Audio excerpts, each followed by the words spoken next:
New hope ಟಿವಿಯ ಎಲ್ಲ ವೀಕ್ಷಕರಿಗೂ ಕರ್ತನಾದ ಯೇಸು ಕ್ರಿಸ್ತನ ನಾಮದಲ್ಲಿ ವಂದನೆಗಳು. ನಿರೀಕ್ಷೆಯ ವಾಕ್ಯ ಎಂಬ ಕಾರ್ಯಕ್ರಮಕ್ಕೆ ತಮ್ಮೆಲ್ಲರಿಗೂ ಆರ್ಥಿಕ ಸ್ವಾಗತ. ಬನ್ನಿರಿ, ಈ ದಿನ ದೇವರು ನಮಗಾಗಿ ಇಟ್ಟಿರುವ ನಿರೀಕ್ಷೆಯ ವಾಕ್ಯವನ್ನು ಧ್ಯಾನಿಸೋಣ. ಈ ದಿನ ದೇವರ ವಾಕ್ಯದ ಧ್ಯಾನಕ್ಕಾಗಿರುವಂಥ ವಿಷಯ ಪ್ರೀತಿಯನ್ನ ಧರಿಸಿಕೊಳ್ಳಿರಿ. ಅದಕ್ಕೆ ಆಧಾರವಾಗಿ ಕೊಲೊಸ್ಸೆದವರ ಬರೆದ ಪತ್ರಿಕೆ 3ನೇ ಅಧ್ಯಾಯ 14ನೇ ವಚನ, ಇದೆಲ್ಲದರ ಮೇಲೆ ಪ್ರೀತಿಯನ್ನ ಧರಿಸಿಕೊಳ್ಳ್ರಿ, ಅದು ಸಮಸ್ತವನ್ನ ಸಂಪೂರ್ಣ ಮಾಡುವ ಬಂಧವಾಗಿದೆ. ಪ್ರೀತಿಯುಳ್ಳ ದೇವಜನರೇ, ನಾವು ಬದುಕುತ್ತಿರುವ ಕಾಲದಲ್ಲಿ ಸುತ್ತಮುತ್ತ ಬಹಳ ಗದ್ದಲ ಇದೆ. ಜನರು ಬೇಗ ಕೋಪಗೊಳ್ಳುತ್ತಾರೆ, ಬೇಗ ತೀರ್ಪು ಕೊಡುತ್ತಾರೆ, ಬೇಗ ಟೀಕಿಸುತ್ತಾರೆ. ಅದು ವಿಶೇಷವಾಗಿ ಸಾಮಾಜಿಕ ಜಾಲತಾಣಗಳಲ್ಲಿ ಅಥವಾ ಕೆಲಸದ ಸ್ಥಳಗಳಲ್ಲಿ, ಮನೆಯಲ್ಲಾಗಲಿ ಕೆಲವೊಮ್ಮೆ ಮಾತುಗಳು ಆಯುಧಗಳಂತೆ ಬಳಸಲ್ಪಡುತ್ತದೆ. ಕತ್ತಿಯಿಂದ ತಿವಿದ್ರೂ ಅದು ಬೇಗ ಆರಿ ಹೋಗ್ಬಿಡ್ತದೆ. ಕೆಲವರು ಕತ್ತಿಯಿಂದಲ್ಲ, ನಾಲ್ಗೆಯಿಂದ ಬಲವಾಗಿ ತಿವಿತಾರೆ, ಅದು ಆರುವುದೇ ಇಲ್ಲ ರೀ. ನೋಡ್ರಿ, ಕೆಲವು ಸಾರಿ ನಮ್ಮ ಜೀವಿತದಲ್ಲಿ ಅನೇಕ ಸಾರಿ ಈ ನೋವಿನ ಅನುಭವಗಳಲ್ಲಿ ನಾವು ಬರುತ್ತೇವೆ, ಒತ್ತಡದಲ್ಲಿ ನಾವು ಜೀವಿಸುತ್ತಾ ಇದ್ದೇವೆ. ಆದರೆ ದೇವರು ತನ್ನ ಮಕ್ಕಳನ್ನು ಹಾಗೆ ಜೀವಿಸುವುದಕ್ಕೆ, ಬದುಕಲಿಕ್ಕೆ ಕರೆಯಲಿಲ್ಲ ರೀ. ಈಗ ಓದಿದ ವಚನ ಭಾಗದಲ್ಲಿ ನಾವು ನೋಡುತ್ತಿದ್ದೇವೆ, ದೇವರ ವಾಕ್ಯ ಹೇಳುತ್ತದೆ, ಇವೆಲ್ಲವುಗಳಿಗಿಂತ ಮೇಲಾಗಿ ಪ್ರೀತಿಯನ್ನ ಧರಿಸಿಕೊಳ್ಳಬೇಕಂತೆ. ಪ್ರೀತಿ ಒಂದು ಭಾವನೆ ಮಾತ್ರವಲ್ಲ, ಅದು ಧರಿಸಿಕೊಳ್ಳಬೇಕಾದಂಥ ಒಂದು ಆತ್ಮಿಕ ವಸ್ತ್ರ ರೀ. ಬೆಳಗ್ಗೆ ಎದ್ದಾಗ ನಾವು ಹೇಗೆ ಬಟ್ಟೆ ಧರಿಸ್ತೀವಿಯೋ, ಆ ಬಟ್ಟೆ ಧರಿಸಿದಂತೆ ನಾವು ಪ್ರೀತಿಯನ್ನು ಧರಿಸಬೇಕಂತೆ. ಬಟ್ಟೆ ತಾನಾಗಿಯೇ ನಮ್ಮ ಮೇಲೆ ಬಂದು ಅದು ಧರಿಸುವುದಿಲ್ಲ, ಅದನ್ನು ನಾವು ಹಾಕಿಕೊಳ್ಳಬೇಕು. ಅದೇ ಥರ ಬೈಬಲ್ ಹೇಳ್ತದೆ, ದಯೆ, ವಿನಯ, ಕ್ಷಮೆ, ಸಹನೆ, ಪ್ರೀತಿ ಇವುಗಳು ತಾನಾಗೇ ಬರುವುದಿಲ್ಲ ರೀ. ನಾವು ನಂಬಿಕೆಯಿಂದ ಆಯ್ಕೆ ಮಾಡಿ ಇವುಗಳನ್ನು ಧರಿಸಿಕೊಳ್ಳಬೇಕು. ಇವತ್ತೊಂದು ಪ್ರಶ್ನೆ ಕೇಳುತ್ತೇನೆ, ನೀವು ಕೋಪದ ಉಡುಪನ್ನು ಧರಿಸಿಕೊಂಡಿದ್ದೀರಾ? ಟೀಕೆಯ ಉಡುಪನ್ನು ಧರಿಸಿಕೊಂಡಿದ್ದೀರಾ? ಅಹಂಕಾರದ ಉಡುಪನ್ನು ಧರಿಸಿಕೊಂಡಿದ್ದೀರಾ? ಅಥವಾ ಕ್ರಿಸ್ತನ ಪ್ರೀತಿ, ದಯೆ, ಕ್ಷಮೆ ಎಂಬಂಥ ಉಡುಪುಗಳನ್ನು ಧರಿಸಿಕೊಂಡಿದ್ದೀರಾ? ಅದಕ್ಕೆ ಬೈಬಲ್ ಹೇಳ್ತದೆ, ಪ್ರೀತಿಯನ್ನು ಧರಿಸಿಕೊಳ್ಳಿರಿ. ಪೌಲನ 1 ಕೊರಿಂಥ ಬರೆದ ಪತ್ರಿಕೆ 13ನೇ ಅಧ್ಯಾಯದಲ್ಲಿ ಹೇಳ್ತಾನೆ, ನನಗೆ ಮನುಷ್ಯರ ಭಾಷೆ, ದೇವದೂತರ ಭಾಷೆ ಎಲ್ಲ ಗೊತ್ತಿದ್ದರೂ ಪ್ರೀತಿ ಇಲ್ಲದಿದ್ದರೆ ನಾನೇನು ಇಲ್ಲ.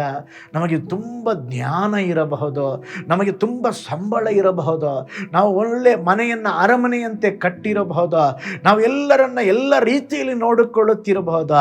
ಆದರೆ ನಿನ್ನ ಜೀವಿತದಲ್ಲಿ ಪ್ರೀತಿ ಇಲ್ಲದಿದ್ದರೆ ಎಲ್ಲವೂ ವ್ಯರ್ಥ.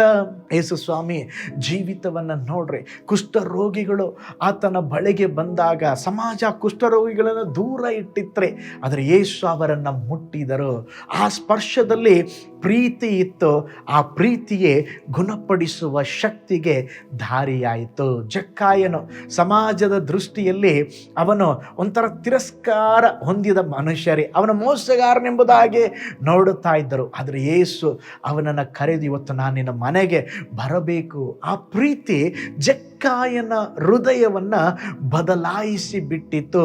ಟೀಕೆ ಮಾಡಲಾಗದ ಕೆಲಸವನ್ನು ಪ್ರೀತಿ ಮಾಡಿತು. ಬದಲಾಯಿಸಲು ಆಗದವನನ್ನು ಯೇಸುವಿನ ಪ್ರೀತಿ ಬದಲಾಯಿಸಿ ಬಿಟ್ಟಿತು. ಇಂದು ಕರ್ತನು ನಮಗೆ ಹೇಳುತ್ತಿದ್ದಾರೆ, ಮಗನೇ, ಮಗಳೇ, ಈ ಲೋಕವು ಗದ್ದಲದಲ್ಲಿದೆ, ಒಂದು ಕಪಟತನದಲ್ಲಿದೆ, ಮೋಸ ವಂಚನೆಯಲ್ಲಿದೆ. ಕೋಪದ ಮಾತುಗಳನ್ನು ಆಡಬೇಡ, ಕೋಪಗಳಿಂದ ಉತ್ತರ ಕೊಡಬೇಡ, ಟೀಕೆಗೆ ಟೀಕೆಯಿಂದ ಪ್ರತಿಕ್ರಿಯಿಸಬೇಡ, ಮುಯಿಗೆ ಮುಯಿ ತೀರಿಸಬೇಡ, ನನ್ನ ಪ್ರೀತಿಯನ್ನು ಧರಿಸು. ಹಾಗಾದರೆ ಇವತ್ತು ನಮ್ಮ ಜೀವಿತದಲ್ಲಿ ನಾವೊಂದು ತೀರ್ಮಾನ ಮಾಡೋಣ, ಇವತ್ತು ನಾವು ಮನೆಯಲ್ಲಿ ಇರ್ಬೋದು, ನಮ್ಮ ಮನೆಯಲ್ಲಿ ಸ್ತೋತ್ರ, ಗಂಡ ಹೆಂಡತಿ, ತಂದೆ ತಾಯಿ, ಮಕ್ಕಳು, ಸಹೋದರ ಸಹೋದರಿಯರ ನಡುವೆ ನಾವು ಪ್ರೀತಿಯನ್ನು ಧರಿಸಿಕೊಳ್ಳಬೇಕು. ಯಾರಾದರೂ ತಪ್ಪು ಮಾಡಿದಾಗ ತಕ್ಷಣ ಶಿಕ್ಷೆಯ ಮಾತು ಹೇಳುವುದಕ್ಕಿಂತ ಪ್ರೀತಿಯಿಂದ ಸರಿಪಡಿಸುವುದು ಒಳ್ಳೆಯದು. ಮಕ್ಕಳನ್ನು ಕಠಿಣವಾದ ಮಾತುಗಳಿಂದ ಸ್ತೋತ್ರ ಅವರನ್ನು ಬೈಯುವುದಕ್ಕಿಂತ ಪ್ರೀತಿಯಿಂದ ತಿದ್ದುವುದು ಒಳ್ಳೆಯದು. ನಮ್ಮವರು ನಮಗೆ ಮೋಸ ಮಾಡಿ ಇದು ಮಾಡುವುದಾದರೆ ಅವರನ್ನು ಸ್ತೋತ್ರ ಪ್ರೀತಿಯಿಂದ ತಿದ್ದರೆ ಎಲ್ಲವೂ ಪ್ರೀತಿ ಬದಲಾಯಿಸುತ್ತದೆ. ನೋಡ್ರಿ, ಪ್ರೀತಿ ದುರ್ಬಲತೆ ಅಲ್ಲ, ಅದು ಅತ್ಯಂತ ಬಲವಾದ ಆತ್ಮಿಕ ಶಕ್ತಿ. ಕೋಪ ಗೋಡೆಗಳನ್ನು ಕಟ್ಟುತ್ತದೆ, ಪ್ರೀತಿ ಗೋಡೆಗಳನ್ನು ಕೆಡವುತ್ತದೆ. ಕಠಿಣ ಮಾತು ಗಾಯ ಮಾಡುತ್ತದೆ, ಪ್ರೀತಿಯ ಮಾತು ಗುಣಪಡಿಸುತ್ತದೆ. ಕೋಪವನ್ನು ದಯೆಯಿಂದ ಜಯಿಸಬೇಕು, ದ್ವೇಷವನ್ನು ಪ್ರೀತಿಯಿಂದ ಜಯಿಸಬೇಕು. ಈ ಗದ್ದಲದ ಲೋಕದಲ್ಲಿ ಕ್ರಿಸ್ತನ ಪ್ರೀತಿಯ ಸಾಕ್ಷಿಗಳಾಗಿ ಬೆಳಗುವುದಕ್ಕೆ ಪ್ರೀತಿಯನ್ನು ಧರಿಸಿಕೊಳ್ಳೋಣ. ಕಣ್ಗಳನ್ನು ಮುಚ್ಚೋಣ, ಪ್ರಾರ್ಥಿಸೋಣ. ಪರಲೋಕದಲ್ಲಿ ವಾಸ ಮಾಡುವ ನಮ್ಮ ತಂದೆಯಾದ ದೇವರೇ, ಅಪ್ಪ, ನಾವು ಪ್ರೀತಿಯನ್ನು ಧರಿಸಿಕೊಳ್ಳುವಂತೆ ಈ ಲೋಕದಲ್ಲಿ ಎಲ್ಲಿ ನೋಡಿದ್ರು ಸ್ವಾಮಿ ಕರ್ತನೆ ಟೀಕೆಗಳು, ಕೋಪದ ಅನುಭವ. ಆದರೆ ನಮ್ಮ ಜೀವಿತದಲ್ಲಿ ಅಪ್ಪ ನಾವು ನಿಮ್ಮನ್ನು ಧರಿಸಿಕೊಳ್ಳಬೇಕು. ನೀವು ಪ್ರೀತಿ ಸ್ವರೂಪಿಯಾದ ದೇವರು. ನಾವು ಪ್ರೀತಿಯನ್ನು ಧರಿಸಿಕೊಂಡು ಒಂದೊಂದು ದಿನವೂ ಪ್ರೀತಿಯಲ್ಲಿ ನಡೆಯಲಿಕ್ಕೆ, ಪ್ರೀತಿಯಲ್ಲಿ ಬೆಳೆಯಲಿಕ್ಕೆ ನಮಗೆ ಸಹಾಯ ಮಾಡಿರಿ. ನಮ್ಮ ಮಾತುಗಳು ಪ್ರೀತಿಯ ಮಾತುಗಳಾಗಿರಲಿ ಸ್ವಾಮಿ. ಒಂದೊಂದು ದಿವಸ ಆ ಪ್ರೀತಿಯ ಉಡುಪನ್ನು ಧರಿಸಿಕೊಂಡು ನಿಮಗೆ ಸಾಕ್ಷಿಯಾಗಿ ಜೀವಿಸಲಿಕ್ಕೆ ನಮಗೆ ಸಹಾಯ ಮಾಡಿರಿ.